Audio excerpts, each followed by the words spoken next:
Hello everybody. आज electrostatics का second lecture start कर रहे हैं, प्रॉपर्टीज ऑफ चार्ज। इसमें हम चार्ज डेंसिटी को भी डिस्कस करेंगे जो आगे हमारे गॉसियस थ्योरम्स और कंटिन्यूस चार्ज डिस्ट्रीब्यूशन में काम में आएगा। तो चलिए प्रॉपर्टीज ऑफ चार्ज से शुरू करते हैं। Very first property, electric charge होता है additive. What does carry the meaning additive? यदि हमें किसी सिस्टम का टोटल चार्ज फाइंड करना है तो करना क्या है, उस पर जितना भी चार्जेस होगा उसका अलजेब्राइक सम करेंगे। एक एग्जांपल ले लेते हैं। मान लीजिए एक ऑब्जेक्ट है आपके पास, उस पर 6 पॉजिटिव और 6 नेगेटिव चार्जेस हैं। फाइन, 6 पॉजिटिव और 6 नेगेटिव। तो इस पर ओवरऑल चार्ज यदि आपको चाहिए तो टोटल सम अप कीजिए, 6 प्लस और नेगेटिव 6 आपके पास है, राइट। तो टोटल कितना हुआ? 0, राइट। तो चूंकि ओवरऑल चार्ज 0 है तो ऑब्जेक्ट आपका क्या कहलाएगा? न्यूट्रल। फाइन, नेक्स्ट एग्जांपल लेते हैं। मान लीजिए आपके पास एक ऑब्जेक्ट है और इस पर 8 पॉजिटिव और 6 नेगेटिव चार्ज है। 8 पॉजिटिव और 6 नेगेटिव चार्ज है। तो ओवरऑल चार्ज चाहिए तो सम अप कीजिए, 8 पॉजिटिव और 6 नेगेटिव। तो ओवरऑल चार्ज कितना आया? +2। ओवरऑल चार्ज कितना आया? +2। तो हमारा ऑब्जेक्ट कहलाएगा पॉजिटिवली चार्ज। क्लियर? मान लीजिए नेक्स्ट ऑब्जेक्ट आपके पास है जिसमें 6 पॉजिटिव चार्ज हैं और 9 नेगेटिव चार्जेस हैं। 6 पॉजिटिव और 9 negative, right. Overall charge find करें, 6 पॉजिटिव 9 नेगेटिव यानी कि -3। तो ओवरऑल चार्ज कितना हुआ? -3। तो हमारा ऑब्जेक्ट क्या कहलाएगा? नेगेटिवली चार्ज कहलाएगा। ये प्रॉपर्टी है कि चार्ज हमारा क्या है? एडिटिव है। जस्ट अलजेब्राइक सम करना है। इंपॉर्टेंट प्रॉपर्टी है, सिंपल है but important. Fine, next. Charge हमारा होता है क्वांटाइज्ड। क्वांटाइज्ड का मतलब कोई भी ऐसी फिजिकल क्वांटिटी जो छोटे छोटे पैकेट्स से मिलकर बनी हो। जैसे सिंपल एग्जांपल लेना चाहें, पानी और चीनी का एग्जांपल लें, तो पानी आपका एक बार क्वांटाइज नहीं कहलाएगा। हम उसको ऐसे रिप्लेस नहीं कर सकते हैं। चीनी के एक दाना जो है उसको क्वांटा कह सकते हैं पूरे सिस्टम का। फाइन। तो ऐसी फिजिकल क्वांटिटी जो पैकेट से मिलकर बनी हुई हो, जिसका एक्सचेंज कंटिन्यूस नहीं हो, डिस्क्रेट हो पैकेट्स, तो फिजिकल क्वांटिटी कहलाती है क्वांटाइज्ड। ये दी थे R.A. मिलिकन ने। इन्होंने एक्सपेरिमेंटली प्रूव किया था, very famous experiment, oil drop experiment. उसको भी हम इस प्रॉपर्टी के बाद ही देख लेंगे, ओवरव्यू लेंगे एक्सपेरिमेंट का कि क्या होता है। एक बार क्वांटाइजेशन को पूरा कर लेते हैं। फाइन।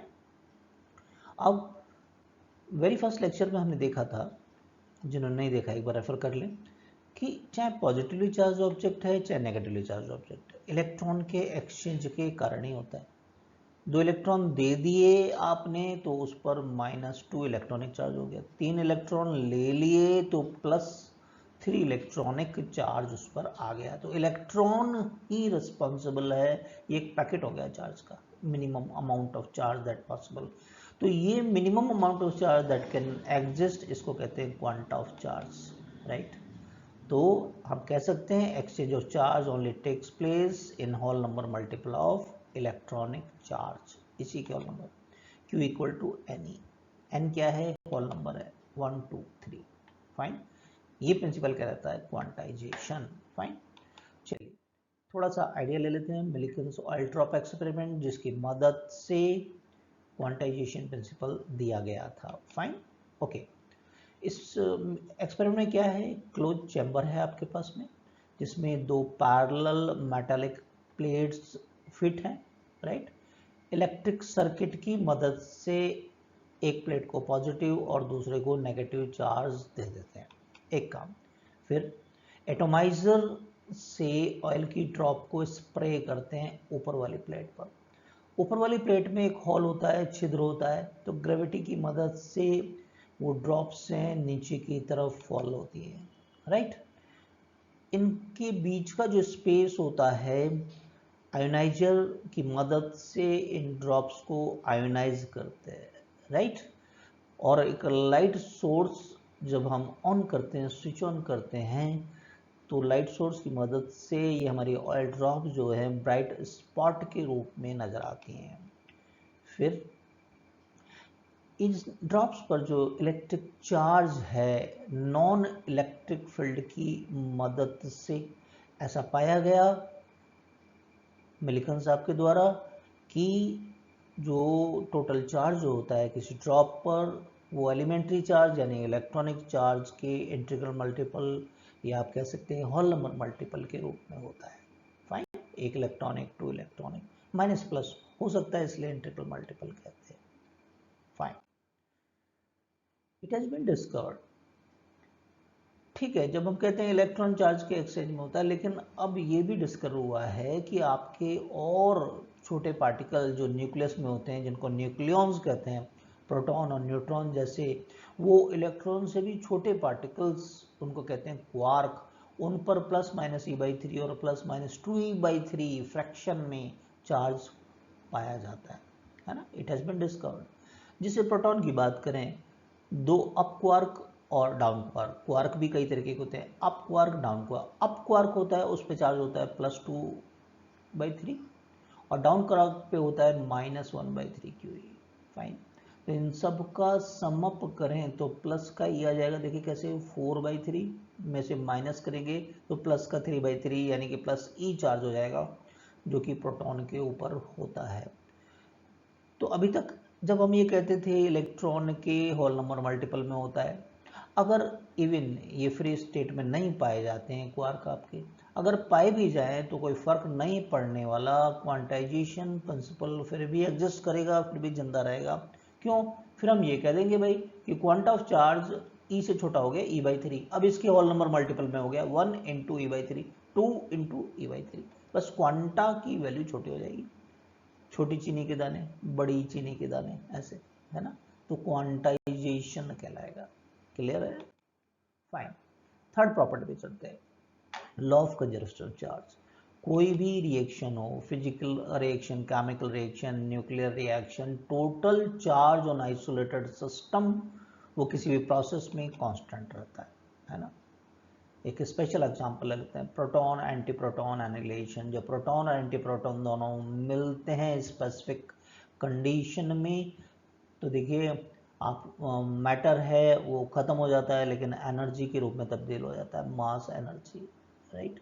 ऐसे इलेक्ट्रॉन और उसका पॉजिट्रॉन पार्टिकल है, जब आपस में मिलते हैं तो गामा के रूप में एनर्जी इवॉल्व होती है, एनिहिलेशन कहलाता है। लेकिन जो चार्ज है वो कंजर्व रहता है। देखिए total charge before reaction +E -E कितना है, 0। बाद में पार्टिकल खत्म हुए, एनर्जी के गामा पार्टिकल्स हैं ये, इन पे कोई चार्ज नहीं है, बाद में 0 है। शुरू में +E -E, टोटल चार्ज कितना है सिस्टम का, 0। बाद में भी कितना हो जाता है, गामा पर कोई चार्ज नहीं होता है, 0। तो चाहे कोई भी रिएक्शन हो, किसी भी तरीके का प्रोसेस हो, conservation of charge always fulfil. This is one of the important property, कोई एक्सेप्शन इसका अभी तक नहीं पाया गया है। क्लियर है ये वाली बात? चार्जेस के बारे में थोड़ा सा और जानते हैं। यूनिट, इसकी जो एसआई यूनिट है, देखिए चार्ज Q = IT होता है, I की एसआई यूनिट होती है एम्पियर, टाइम की सेकंड, एम्पियर इंटू सेकंड कहलाता है coulomb, name of the scientist से कूलम, यानी चार्ज की एसआई यूनिट हो गई। CGS यूनिट दो तरीके की होती है। Very first, ESU of charge. ESU का मतलब इलेक्ट्रोस्टैटिक यूनिट ऑफ चार्ज, जिसे स्टैटिक कूलम भी कहते हैं, शॉर्ट में स्टेट कूलम, या फ्रैंकलिन, बेंजामिन फ्रैंकलिन के नाम पर FR भी कहते हैं। तो जैसे कूलम ऐसा यूनिट है तो फ्रैंकलिन CGS यूनिट कहलाती है। दूसरी CGS यूनिट होती है EMU of charge, electromagnetic unit of charge, जिसे एब्सोल्यूट चार्ज या शॉर्ट में एब कूलम भी कहते हैं, right. Conversion is always important कि हम CGS को SI में कन्वर्ट कर सकें, तो हमें पता होना चाहिए कि 1 कूलम में होते हैं 3 × 10⁹ ESU ऑफ चार्ज, और 1 कूलम 1/10 EMU ऑफ चार्ज के बराबर होता है। तो यदि हम EMU ऑफ चार्ज और ESU ऑफ चार्ज का रेशियो लेना चाहें, 10 इधर आ जाएगा, तो 3 × 10⁻10, जो कि CGS की बात चल रही है, CGS में लाइट की जो वेलोसिटी होती है उसकी वैल्यू होती है, याद करो, 3 × 10⁻10 सेंटीमीटर पर सेकेंड। मीटर पर सेकेंड में कितना होता है, 10⁸ क्लियर है? तो ये रेशियो वेलोसिटी ऑफ लाइट के बराबर होता है। Practical unit ampere into hour होती है, राइट। आवर में 3600 सेकेंड होंगे तो एम्पियर इंटू सेकेंड कूलाम हो गया, एम्पियर इंटू आवर। इसको प्रैक्टिकली यूज करते हैं, याद करो मोबाइल के बैटरीज वगैरह पर ये लिखा रहता है इस तरीके से 3600 कूलम। एक और होता है केमिस्ट्री में यूज़ करते हैं जनरली, फेराडे। फेराडे होता है 96500 कूलम के बराबर। क्लियर। कोई हमसे पूछे स्मॉलेस्ट यूनिट ऑफ चार्ज क्या होती है, तो Franklin is a smallest unit. देखो ESC ऑफ चार्ज, इसका मतलब क्या हो गया, 1/3 इंटू 10⁻⁹ कूलम। तो 10⁻⁹ कूलम में स्मॉलेस्ट यूनिट हो गई फ्रैंकलिन, राइट। और सबसे लार्जेस्ट यूनिट हमसे पूछी जाए तो वो क्या हो जाएगी, फेराडे, जो कि 96500 के बराबर होगी। क्लियर है। ओके। चार्ज क्या होता है, स्केलर फिजिकल क्वांटिटी होता है। क्यों, Q equal to IT, current भी स्केलर और टाइम भी स्केलर। तो स्केलर इंटू स्केलर एक स्केलर ही फिजिकल क्वांटिटी होगी, डायरेक्शन इन्वॉल्व नहीं होती है, ध्यान रहे। इलेक्ट्रिक चार्ज एक फंडामेंटल फिजिकल क्वांटिटी नहीं माना गया है, इलेक्ट्रिक करंट को एक फंडामेंटल क्वांटिटी माना गया है। 7 फंडामेंटल क्वांटिटीज होती हैं, आप जानते हैं, उसमें इलेक्ट्रिक करंट को एक फंडामेंटल फिजिकल क्वांटिटी माना गया है। फाइन। इसके डायमेंशन की बात करें तो Q इक्वल टू IT होता है, I A फॉर एम्पियर से लिया गया है, T कैपिटल T टाइम, तो A इंटू T हमारे चार्ज का डायमेंशनल फार्मूला हो जाएगा। ठीक है। Although charge is always associate with the mass, charge की बात अगर आप करते हैं, किसी पार्टिकल पे चार्ज है तो उस पार्टिकल का मास होना जरूरी है, ध्यान रहे।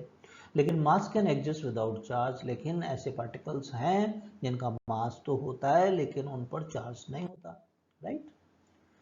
आप एग्जांपल की बात करना चाहें तो देखिए, जैसे प्रोटॉन है, इलेक्ट्रॉन है, मास भी है, चार्ज भी है, लेकिन न्यूट्रॉन है, मास होता है, चार्ज नहीं होता है। यस और नो, क्लियर। अगर हम किसी ऑब्जेक्ट को चार्ज करते हैं तो उसका मास चेंज होता है, एग्री और नॉट। एग्जांपल लेते हैं, जब पता लगेगा।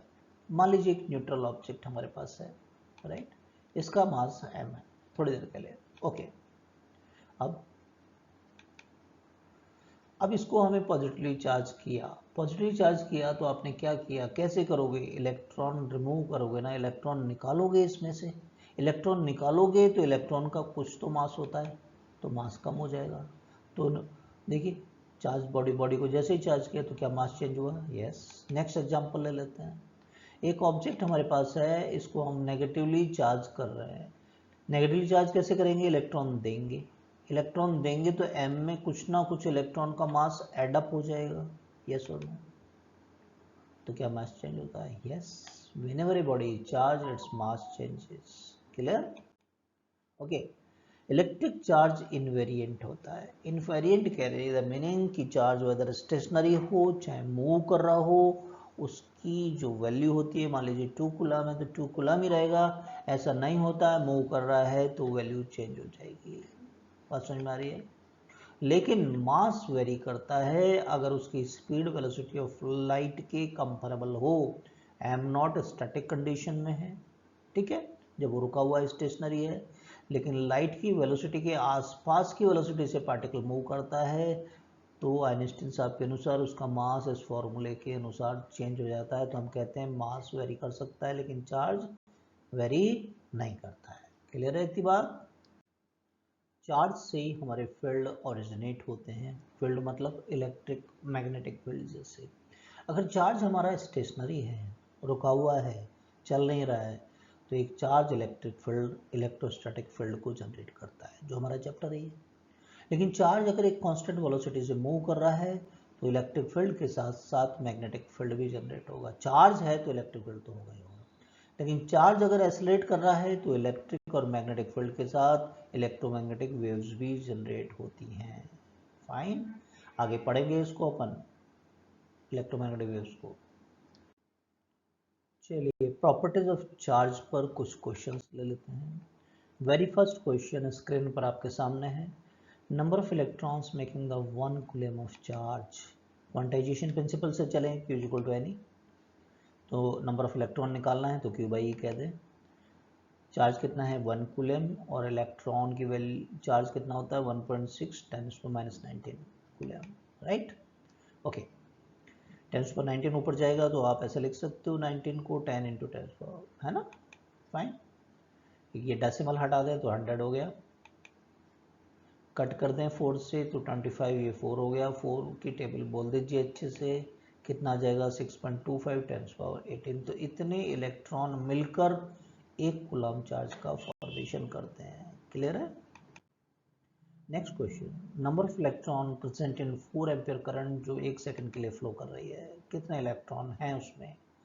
करंट क्या होता है, Q बाई टी, है ना। Q को लिख सकते हैं नहीं, N चाहिए अपने को, तो I T by E value रख दें 4 एम्पियर 1 सेकेंड, और E की वैल्यू रख दी अपन ने चार्ज की, राइट। 4 से कट कर दिया तो ये 0.4 आ गया, है ना। डेसिमल हटा दें तो ये 10, और ये 10⁻19 ऊपर चला गया आपका। 4 का डिवाइड कर दो 2.5 इंटू 10⁻19। तो इस करंट में इतने इलेक्ट्रॉन होंगे जो 1 सेकेंड के लिए फ्लो करिए। क्लियर है वाली बात। नेक्स्ट क्वेश्चन स्क्रीन पर आपके सामने है, specific charge of A proton is 9.6 10⁻7 coulomb per KG. तो स्पेसिफिक चार्ज अल्फा पार्टिकल का बताइए। ऐसे टर्मिनोलॉजी, ऐसा हो सकता है कोई वर्ड नया आ रहा हो, आपको पता नहीं कि क्या होता है। तो फिजिक्स में एक अच्छी बात है कि फिजिकल क्वांटिटी को रिकॉग्नाइज करते हैं उसके नाम से नहीं, नाम कुछ भी दे दें, यूनिट और डायमेंशन से पहचान होती है। देखिए यूनिट क्या बोल रहा है, कूलम्ब पर केजी, यानी charge divided by mass particle का, charge divided by mass particle का वो स्पेसिफिक चार्ज कहलाएगा। कैसे पहचाना, इसके यूनिट से पहचाना है, नाम से नहीं, यूनिट या डायमेंशन से पहचानते हैं। ओके, तो अल्फा की बात करें, अल्फा क्या होता है, हीलियम का न्यूक्लियस को अल्फा पार्टिकल कहते हैं। कई बार पूछा गया एग्जाम में, हीलियम का न्यूक्लियस, हीलियम के न्यूक्लियस में 2 प्रोटॉन और 2 न्यूट्रॉन होते हैं। न्यूट्रॉन पे तो चार्ज होता नहीं है, प्रोटॉन पे 2e के बराबर, लेकिन प्रोटॉन और न्यूट्रॉन का मास लगभग बराबर, 4 पार्टिकल हो गए ना, 2 न्यूट्रॉन और 2 प्रोटॉन, 4m हो गया। 2 से कट कर दें तो E/2m हो गया, राइट। अच्छा, अब E/m तो प्रोटॉन के लिए हो गया, ये तो चार्ज डिवाइडेड मास। ये हमको दे रखा है specific charge of the proton, रख दें तो अल्फा का स्पेसिफिक चार्ज कितना आ गया, 4.8 10⁻7 कूलम पर केजी। क्लियर है। Next question, A is rubbed with B, A object को बी से रब किया तो ए पर इतना नेगेटिव चार्ज आ जाता है। तो first part of this question, number of electron transferred be to A. देखिए ए पर नेगेटिव चार्ज आया है, इसका मतलब इलेक्ट्रॉन गए किसको, ए पर, है ना। तो इसलिए बी से ए को इलेक्ट्रॉन गए, तो कितने इलेक्ट्रॉन गए हैं पूछा गया है। क्वांटाइजेशन लगाएं, Q equal to N, N क्या होगा, क्यू बाई ई, रख दें क्यू और ई की वैल्यू, ये तो सिंपली कट हो जाएगा 2 और ये 12 आ जाएगा। तो इतने इलेक्ट्रॉन हैं जो ट्रांसफर हुए हैं B to A. Clear. Second part of the same question, अब इलेक्ट्रॉन ट्रांसफर हुए हैं तो इलेक्ट्रॉन अपने साथ मास भी तो ले गए हैं, तो कितना मास ट्रांसफर हुआ है ना। तो नंबर ऑफ इलेक्ट्रॉन हमें पता है, एक इलेक्ट्रॉन के मास से मल्टीप्लाई कर दें तो टोटल मास ट्रांसफर आ जाएगा हमारे पास। इलेक्ट्रॉन का मास होता है 9.1 10⁻31 kg, राइट। मल्टीप्लाई कर लें 18.2 और ये 10⁻19 kg, तो इतना मास है बी टू ए ट्रांसफर हुआ है। क्लियर हुआ। नेक्स्ट क्वेश्चन पर आइए, A and B are having -6.6 microcoulomb और बी पर है -5 माइक्रोकूलम चार्ज। दोनों पे अलग अलग अमाउंट में नेगेटिव चार्ज है, नेगेटिव चार्ज ए पर ज़्यादा है। अब क्वेश्चन है, how many electron transfer A to B. Of course A से बी को ही ट्रांसफर करना पड़ेगा कि जिससे दोनों पर चार्जेस इक्वल हो जाए। Clear, fine. तो अपन क्या करें, पहले डिफरेंस ऑफ चार्ज ले लेंगे, दोनों के चार्ज में कितना डिफरेंस है, तो वो है -1.6, है ना। दोनों पे बराबर करना है, तो इसका आधा हम जो भी है अंतर आधा है वो ए से बी को ट्रांसफर कर दें, हाफ ऑफ द डिफरेंस। तो हाफ करेंगे तो माइनस का 0.8 माइक्रोकूलम आ गया, है ना। इसको ए से बी पे ट्रांसफर कर दें तो दोनों पे इक्वल हो जाएगा। कैसे, देखो ए पर कितना था -6.6, राइट। इसमें इससे बी को गया है तो इस पर कम हो गया माइनस का 0.8, कम कर दिया, माइनस कर दिया इतना, तो इस पर आ गया -5.8 माइक्रोकूलम ए पर। अब ये माइनस का 0.8 किसको दिया है, बी को, तो बी पे प्लस हो जाएगा ये चार्ज, ये प्लस कर दिया इतना अमाउंट, तो इस पर भी -5.8। तो देखिए ए और बी दोनों पर इक्वल हो जाएगा ना, राइट। ये तो पता लग गया इक्वल हो जाएगा हमसे, लेकिन ये पूछा है कितने इलेक्ट्रॉन ट्रांसफर हुए हैं इस क्रिया में, वो निकाल लेते हैं क्वांटाइजेशन से, है ना। अब चार्ज कितना था, नेगेटिव ऑफ अमाउंट कितना था 0.8 माइक्रोकूलम, तो 10⁻⁶ इलेक्ट्रॉन की वैल्यू होगी, राइट। तो ये 0.5 10⁻13 इतने इलेक्ट्रॉन आपको ट्रांसफ़र करने पड़ेंगे 5 × 10⁻12, है ना। तो आंसर क्या हो गया, यदि आप 5 × 10⁻12 इलेक्ट्रॉन ए टू बी को ट्रांसफ़र करते हैं तो चार्ज दोनों पर इक्वल हो जाता है, यस और नो, क्लियर। नेक्स्ट क्वेश्चन ले लेते हैं, calculate charge on 500 cc water due to the proton. आपके पास में क्यूबिक सेंटीमीटर कितना, 500 क्यूबिक सेंटीमीटर वाटर है ना, फाइन। तो इसमें प्रोटॉन जितने भी हैं उनकी वजह से टोटल चार्ज क्या है, क्वेश्चन ये है। तो इसमें स्टेप बाय स्टेप क्वेश्चन को सॉल्व करते हैं। सबसे पहले तो मास पता करते हैं कि 500 cc वाटर का मास कितना है, राइट। मास क्या होता है, volume into density. Volume CGS में लेते हैं तो डेंसिटी भी सीजीएस में ले ली, सीसी सीसी कैंसिल, सीसी का मतलब क्या होता है, क्यूबिक सेंटीमीटर या सेंटीमीटर क्यूब, राइट। तो मास आ गया 500 ग्राम, राइट, सीसी कैंसिल हो गया।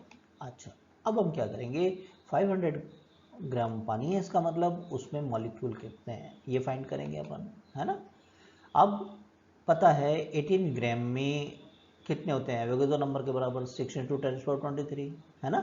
तो 1 ग्राम में कितना हो गया, 6 × 10⁻23 डिवाइडेड बाई 18, तो 500 ग्राम में कितने होंगे, मल्टीप्लाई बाई 500, क्लियर। कट कर लें इसको 1/3 10 पावर, ओके। तो अब हम ये पता करेंगे number of proton in total number of molecule जितने भी आ गए हैं, क्योंकि प्रोटॉन की वजह से है चार्ज, तो वही पूछा हमसे। तो उससे पहले तो मॉलिक्यूल पता कर रहे हैं, है ना, ओके।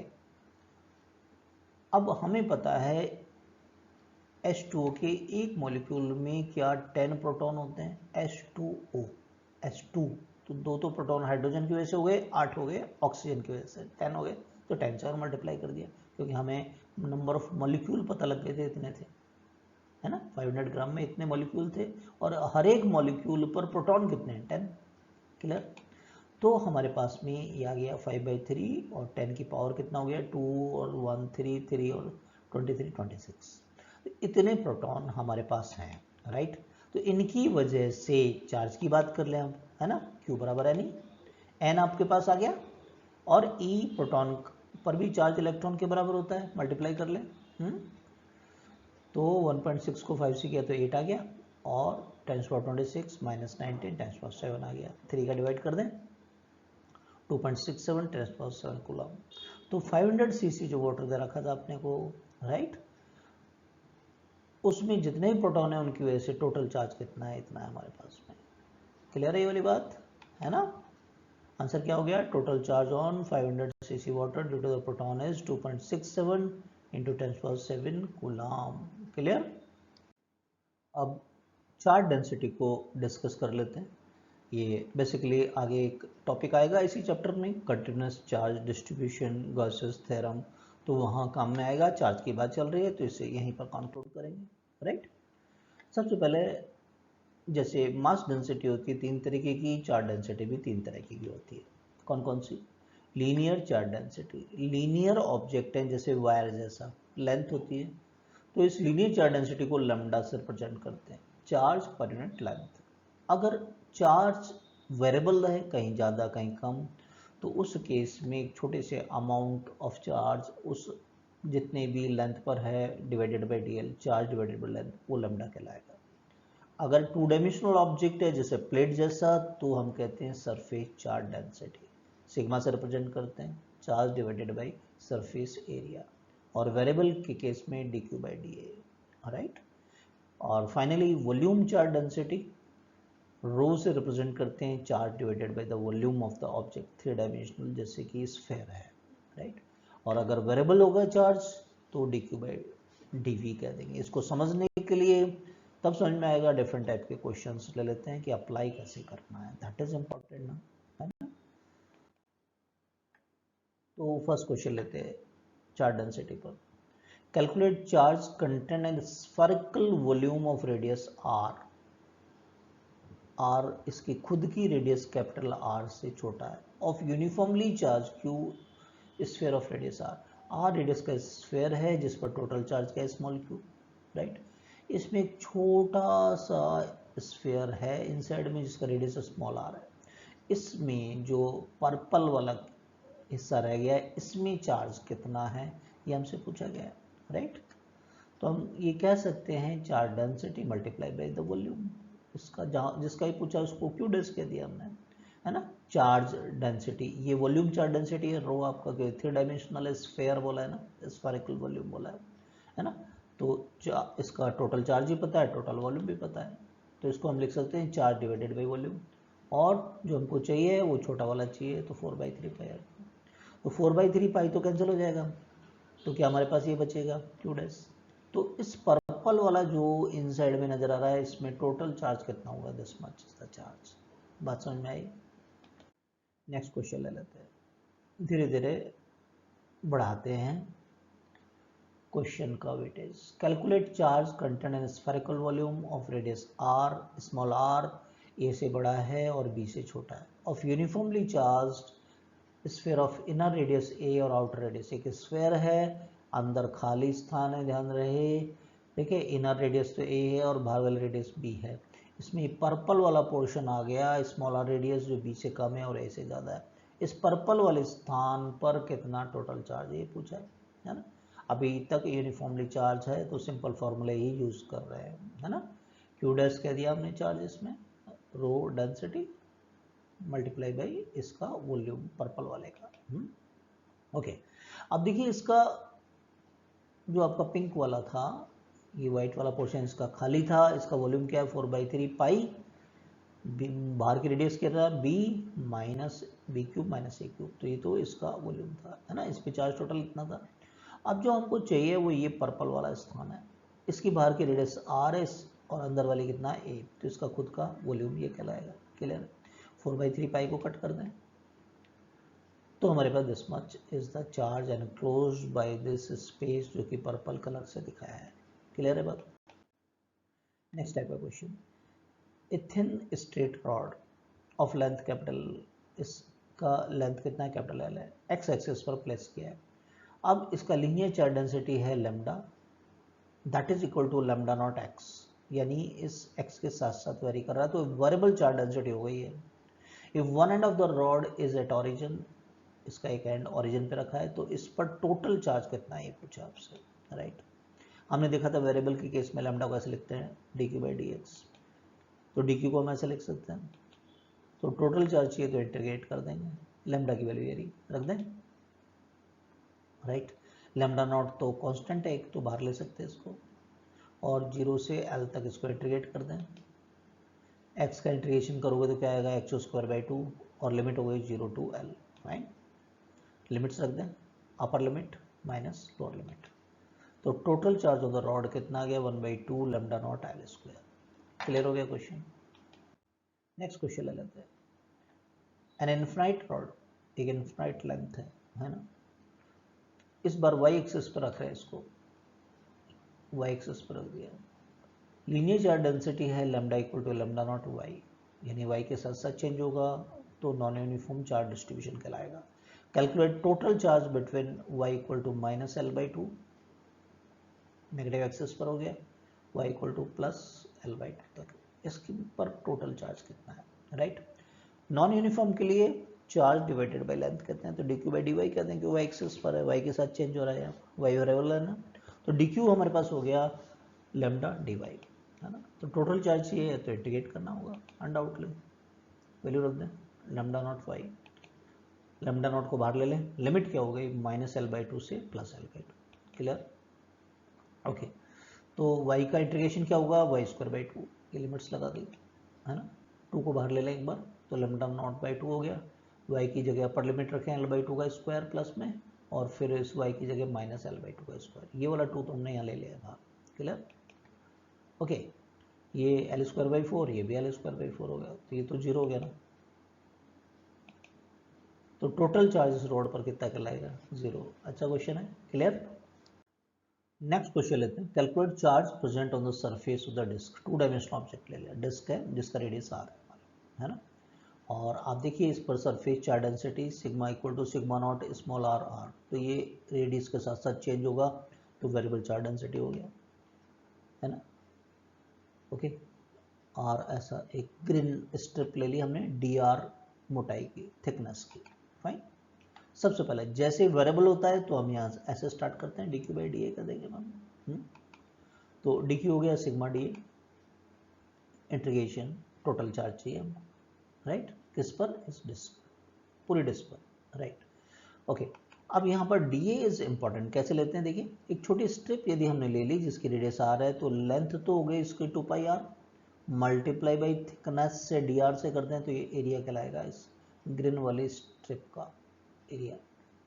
कैसे, ये स्टेप इंपॉर्टेंट रही है, 2 पाई आर तो लेंथ, लेंथ इंटू विड्थ। भाई एक बार ऐसे मान लो इसको कट करके और इसको ऐसे स्ट्रेट कर दें तो लेंथ तो 2 पाई आर और विड्थ कितना हो गया, डी आर, तो मल्टीप्लाई करें एरिया, तो 2 pi R into d R, वो डी ए की वैल्यू है, राइट। ओके, सिग्मा की वैल्यू रख दें, sigma not small R by capital R, जो भी कांस्टेंट है उसको बाहर ले लें, 2 pi sigma not divided by, ये तो कांस्टेंट है, ये आर स्क्वायर का इंटीग्रेशन कर देते हैं, वो क्या होगा, आर क्यू बाई 3, है ना। तो अपर लिमिट माइनस लोअर लिमिट, एक आर कम हो जाएगा तो ये आर स्क्वायर हो जाएगा, ये 3 यहाँ पर है, तो इस डिस्क पे टोटल चार्ज कितना होगा, 2/3 pi sigma not R square. Clear है ये वाली बात। Next question, if volume charge density, अब एक वॉल्यूम ले रहे हैं लेकिन वेरिएबल चार्ज डेंसिटी का ले लिया, calculate charge content in the spherical volume, जबकि इसमें चार्ज डेंसिटी वेरिएबल है, r/2 पोर्शन में चाहिए, केवल एक छोटा सा पोर्शन r/2 है वो चाहिए। क्या करेंगे, सबसे पहले एक छोटा सा ऐसा होलो स्फीयर मान लेंगे जिसकी थिकनेस डी आर है, आर रेडियस का। कैसे करते हैं, ओके, सबसे पहले रो वेरिएबल के केस में ऐसे करते हैं, d Q by d V, तो डी क्यू हो गया रो डी वी, है ना, और डी वी। अब देखिए वॉल्यूम मेरे को चाहिए इस ग्रीन जो सरफेस नज़र आ रहा है स्फीयर का जिसकी थिकनेस डी आर है उसका वॉल्यूम, तो भाई इसका सरफेस एरिया कितना होगा, 4 pi R square multiply by thickness, 3 dimensional है, तो ये डी वी की वैल्यू कहलाती है, ध्यान रहे। रो की वैल्यू रख दें, रो नॉट बाई आर, राइट, एक आर कम हो जाएगा, जो कांस्टेंट है बाहर ले लें तो ये आर बच जाएगा, है ना। आर का इंटीग्रेशन करें तो आर स्क्वायर बाई 2, अब कांस्टेंट को बाहर लेना ज़्यादा बेटर रहता है, 2 को यहाँ ले लिया बाहर, केवल आर स्क्वायर रह गया, आर स्क्वायर पर ये अपर लिमिट माइनस लोअर लिमिट लगा दिया। क्लियर है, ये तो 2 हो गया और ये आर स्क्वायर बाई 4 हो गया आपका। तो total charge content r/2 portion के अंदर, कैपिटल r/2 पोर्शन में कितना होगा, 1/2 pi rho not R square. ये फर्स्ट पार्ट था क्वेश्चन का। इसी क्वेश्चन का second part, if small R equal to capital R, यानी कि पूरे के पूरे स्फीयर पर टोटल चार्ज कितना है जबकि वेरिएबल चार्ज डेंसिटी है, तो बिल्कुल स्टेप बाय स्टेप चलेंगे उसी तरीके से। पहले तो रो की वैल्यू रख दीजिए, डीवी की वैल्यू रख दीजिए, राइट। पहले तो डीवी की वैल्यू रख दी हमने, अब रो की वैल्यू रख देते हैं। यहाँ तक तो जैसे फर्स्ट ने किया था वही सब है ना। ओके, बस लिमिट चेंज है इस केस में, 0 to r है, तो यार स्क्वायर बाई 2 हो जाएगा। क्लियर है, 2 को बाहर ले लिया, आर स्क्वायर, तो ये क्या आ गया, twice pi rho not R square, this much is the total charge, पूरे के पूरे इसके वॉल्यूम में। क्लियर है, फाइन। 2 लेक्चर हमने कंप्लीट किए इलेक्ट्रोस्टैटिक के, थर्ड लेक्चर हम लेंगे कूलम्ब्स लॉ। किस तरीके से, देखिए ये पूरा एनसीईआरटी में ये टॉपिक बटा हुआ है, introduction, electric charge, conductor, insulator, charging by induction, ये फर्स्ट लेक्चर में हमने कंक्लूड किया। आज हमने सेकंड लेक्चर लिया था जिसमें basic property of electric charge ली है, साथ ही साथ ये जो है आपका 1.13 continuous charge distribution Gauss law, इसमें काम आने वाली चार्ज डेंसिटी को भी लेक्चर सेकंड में डिस्कस किया है, राइट। अब थर्ड लेक्चर हम लेंगे Coulomb's law and force between the multiple charges, और इसमें सुपरपोजिशन प्रिंसिपल आ जाएगा, vector form of the Coulomb's law आ जाएगा। जो फर्स्ट टाइम आए बने रहिए हमारे साथ और सब्सक्राइब कीजिए। Thank you for watching.